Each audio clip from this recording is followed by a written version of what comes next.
So, in the Bible, reality is made up of two overlapping realms, the heavens and the earth, our space and God's space. And while life here on Earth may seem ordinary, sometimes we can encounter heaven right here in our own realm. Yes, this happens a number of times in the Bible. And when it does, we often encounter a fascinating character, the angel of Yahweh, or in most translations of the Bible, the angel of the Lord.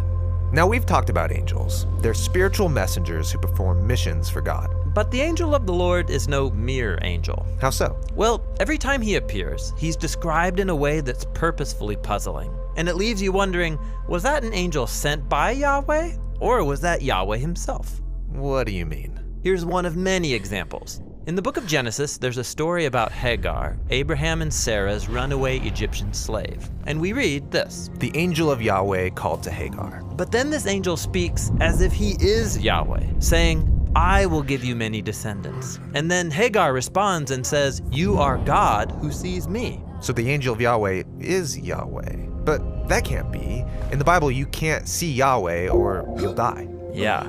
So this story and others like it are inviting us into a paradox, that Yahweh is above all, inaccessible to us. But sometimes he reveals himself to us in ways that we can see and understand, and that's where this character shows up. He's Yahweh made visible to us. Yes, distinct from Yahweh, and also Yahweh.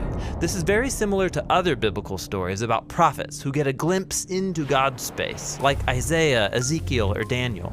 And what they see is a glorious human figure on a throne who's called Yahweh. So the one on the throne and the angel of Yahweh, this is the same person. Exactly. Watch all this come together in the famous story of Moses and the burning bush, where we read, the angel of Yahweh appeared to Moses in a blazing fire from the midst of a bush. And when Yahweh saw that Moses stopped to look, God called to him from the midst of the bush. So this person in the bush is called the angel of Yahweh, then Yahweh, and then God. And then later in the story, Moses learns that the figure in the burning bush is the one leading Israel out of Egypt in a pillar of fire and cloud. And that's the one who later takes up residence in the tabernacle. The tabernacle, this is the throne room of God himself. You got it. The angel of the Lord is the royal glory of Yahweh appearing as a human. Now, keep all this in mind as we start talking about Jesus. In the opening of the Gospel of John, we're told that from all eternity, Jesus was with God and was God. Distinct from God and also God. That's the same paradox we saw with the angel of Yahweh. Right. And then John says that God's word became human and set up a tabernacle among us. The temple presence of the invisible God. Exactly. Now check this out. There's a story about when Jesus took 3 of his followers up to a mountain and his true identity was revealed. He was transformed into a glorious human figure.